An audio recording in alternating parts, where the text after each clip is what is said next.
साथियों नमस्कार। आज मैं आपको एक बहुत ही महत्वपूर्ण जानकारी देने वाला हूं। वो जानकारी है पशुओं में होने वाली गांठ, विशेष तौर से जो किसी ना किसी इंजेक्शन की वजह से होती है।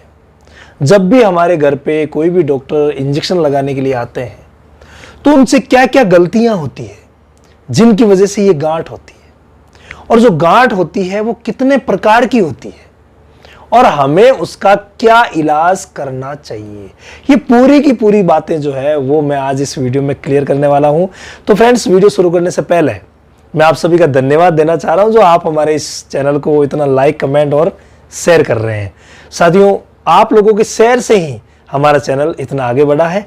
तो आइए शुरू करते हैं। हमारी गाय, भैंस या किसी भी पशु में जो इंजेक्शन की वजह से गांठ होती है, उसके जो कारण होते हैं उनमें से पहला जो कारण है वो यह है कि आपके घर पे जो भी डॉक्टर आए हैं, अगर वो अनुभवी और कार्यकुशल नहीं है तो ये दिक्कत गांठ वाली जो है वो हो सकती है। पहला बिंदु यही होता है। उसके बाद सेकंड बिंदु होता है कि उन्होंने जो निडल यूज की है वो नई है या नहीं है। ऐसा ना हो कोई भी पुराने निडल उठा दी और इंजेक्शन लगा दिया, तो उससे तो इन्फेक्शन होने का खतरा रहेगा ही रहेगा, उसके साथ साथ गांठ बनने का खतरा भी रहेगा। ये आप विशेष ध्यान रखें। जो भी डॉक्टर कंपाउंडर भाई भी मेरा वीडियो देख रहे हैं वो प्लीज निडल हमेशा नई यूज करें ताकि ये गांठ वाली दिक्कत जो है वो नहीं हो। इसके अलावा जो अगला कारण आता है, तीसरा और प्रमुख कारण, वो कारण यह है कि जिस रूट से इंजेक्शन लगना चाहिए, जैसे कई इंजेक्शन होते हैं जो चमड़ी में लगते हैं जिसे हम सबकट रूट बोलते हैं, कई इंजेक्शन जो मांस में लगते हैं जिन्हें हम इंट्रामस्कुलर बोलते हैं, और कई इंजेक्शन जो वेन में लगते हैं जिन्हें हम आईवी यानी इंट्रावेनस इंजेक्शन बोलते हैं। तो जो इंजेक्शन जिस रूट से लगना चाहिए अगर उस रूट से नहीं लगता है तो हमारे गाय भैंस के गांठ हो सकती है। उदाहरण के तौर पे अगर आप कोई इंजेक्शन ऐसा लगा रहे हैं जो चमड़ी में लगना चाहिए, मान लीजिए लगाते समय भैंस इधर उधर हिली और वो चमड़ी में नहीं लग करके मांस में लग गया, या मांस वाला जो इंजेक्शन था वो हिलने की वजह से थोड़ी सी निडल बाहर निकली और चमड़ी में चला गया, मांस में पहुंचा ही नहीं, तो वहां पे गांठ बन जाएगी। और गांठ भी फ्रेंड्स दो प्रकार की बनती है। पहली जो गांठ बनती है वो बनती है दवा के इकट्ठे होने से।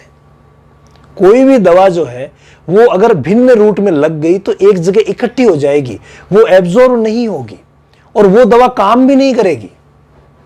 और जब एब्जॉर्ब नहीं होगी, एक जगह इकट्ठी हो जाएगी, तो वो गांठ का रूप ले लेगी। और सेकंड प्रकार की जो गांठ होती है वो होती है साथियों इन्फेक्शन की वजह से। अगर जहां पे भी निडल अंदर गई है वहां अगर किसी भी प्रकार का इन्फेक्शन उसने बना दिया है तो वहां पे गांठ हो जाएगी। तो ये दोनों प्रकार की जो गांठें हैं उनका इलाज लगभग सेम है। और जो भी पशुपालक भाई मेरा वीडियो देख रहे हैं उनके लिए विशेष है कि अगर आपको इस प्रकार की गांठों का इलाज करना है तो एक ही काम करना होगा, और वो करना होगा बर्फ का सेक करना होगा। एक कपड़े में आप बर्फ ले लें और बर्फ लेकर के जहां पे भी गांठ हो रखी है उस पे थोड़ी थोड़ी देर में, जैसे 30 सेकंड रखा, 2 सेकंड के लिए हटाया, फिर 30 सेकंड रखा, 2 सेकंड के लिए हटाया, ऐसे करके आपको कम से कम 10 मिनट तक ये प्रक्रिया करनी है। और सुबह और शाम दोनों समय करनी है। अगर आपको पता लग गया तुरंत कि इंजेक्शन की वजह से गांठ हो गई है और अगर आपने तुरंत ही ये इलाज कर दिया ना, तो ये मानो कि वो गांठ जो थी वो बिखर जाएगी, एकदम से ठीक हो जाएगी। 2 दिन का समय है। अगर 2 दिन के अंदर अंदर आपने ऐसा कर लिया तो बिल्कुल ठीक हो जाएगी। अदरवाइज अगर 2 दिन में नहीं हुआ या करने के बावजूद भी गांठ ठीक नहीं हुई तो हमें क्या करना है? तो उस स्थिति में हमें नजदीकी पशु चिकित्सक की मदद लेनी होगी। और जो भी पशु चिकित्सक भाई मेरा वीडियो देख रहे हैं उनको भी मैं बता देता हूं, एक नॉलेज के लिए, सभी को पता है हालांकि, कि वहां पे हमें क्या करना है। तो हमें भी 2 प्रकार के तरीके इस्तेमाल करने हैं। पहला जो तरीका है वो तरीका है कि आप जहां पे भी गांठ हो रखी है उसमें निडल डाल के देखें, उसके अंदर से कोई दवा या पानी निकल रहा है, या उसके अंदर से पस निकल रही है, या उसके अंदर से ब्लड निकल रहा है। अगर उसके अंदर से ब्लड आता है तो उस स्थिति में हमें 3 दिन तक एंटीबायोटिक इंजेक्शन लगाने हैं, वो भी सपोर्टिव थेरेपी के साथ, जो मैं भी आगे आपको बताऊंगा। लेकिन अगर उसमें से पानी निकल रहा है या पस निकल रहा है तो आप छोटा सा चीरा लगा करके उसे अच्छी तरीके से बाहर निकाल दें। बाहर निकालने के बाद पोविडोन आयोडीन से अच्छी तरीके से ड्रेसिंग कर दें। और अगर ये प्रोसेस हम 3 दिन करेंगे तो गांठ बिल्कुल ठीक हो जाएगी। लेकिन इसके साथ हमें एंटीबायोटिक भी लगाने हैं, और एंटीबायोटिक में हमें यूज करना है स्ट्रेप्टोपेनिसिलिन। इसमें आप जो पीपीएफ आता है 48 लाख आता है वो भी यूज कर सकते हैं। पीपीएफ में भी 40 लाख 20 लाख आते हैं, वो भी आप यूज कर सकते हैं।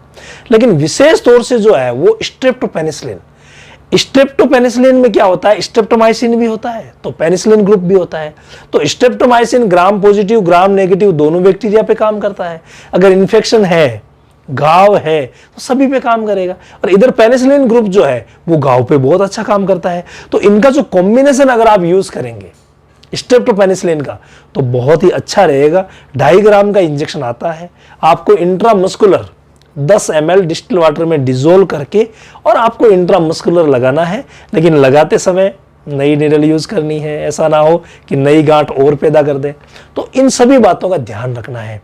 इसके अलावा सपोर्टिव थेरेपी में हमें दर्द का इंजेक्शन लगाना है, जिसमें से सबसे बेस्ट रहता है कीटोप्रोफेन, क्योंकि ये हर अवस्था में लग जाता है, चाहे ज्ञाबिन है चाहे खाली है। मैंने जो भी आपको एंटीबायोटिक बताया वो भी हर अवस्था में लग जाता है। तो दर्द का जो इंजेक्शन है वो भी हमें साथ में लगाना है, क्योंकि दर्द वाला जो इंजेक्शन है कीटोप्रोफेन वो सूजन भी कम करेगा, तो सूजन में भी मदद मिलेगी। इसके अलावा अगर हम एंटीबायोटिक लगा रहे हैं तो साथ में बी कॉम्प्लेक्स लगाना जरूरी हो जाता है, क्योंकि एंटीबायोटिक से जो भी हानिकारक असर हमारे पशु पे होने वाले हैं उन्हें बी कॉम्प्लेक्स दूर कर देता है। तो आपको साथ में बी कॉम्प्लेक्स भी लगाना है। इसके अलावा किसी भी प्रकार की एलर्जिक कंडीशन ना हो, कोई भी हिस्टामिन अंदर सीक्रेट ना हो पशु के शरीर में, उसके लिए हमें 10 ml सीपीएम भी लगाना है, यानी क्लोरफेनेरमाइन मेलिएट का जो इंजेक्शन आता है, नॉर्मल भाषा में उसे सीपीएम या एविल बोलते हैं, वो भी लगाना है। तो ये जो चारों इंजेक्शन मैंने अभी आपको बताए हैं, ये इंजेक्शन आपको 3 दिन लगाने हैं। 3 दिन में एकदम से जो गांठ थी वो ठीक हो जाए। इसके अलावा जो भी हमारे नए प्रैक्टिशनर भाई है वो अगर गाय भैंस का प्रैक्टिकली इलाज देखना चाहते हैं तो आपको ये जो गाय भैंस वाला जो लोगो दिख रहा है वेट्स क्लब इन हिंदी, इस चैनल को सब्सक्राइब कर लें और आप इसमें जाकर के विजिट करें, सारे वीडियोस आपको मिल जाएंगे। इसके अलावा अगर बकरियों का चैनल आप देखना चाह रहे हैं सिर्फ बकरियों के लिए, तो बकरी का इलाज और देखभाल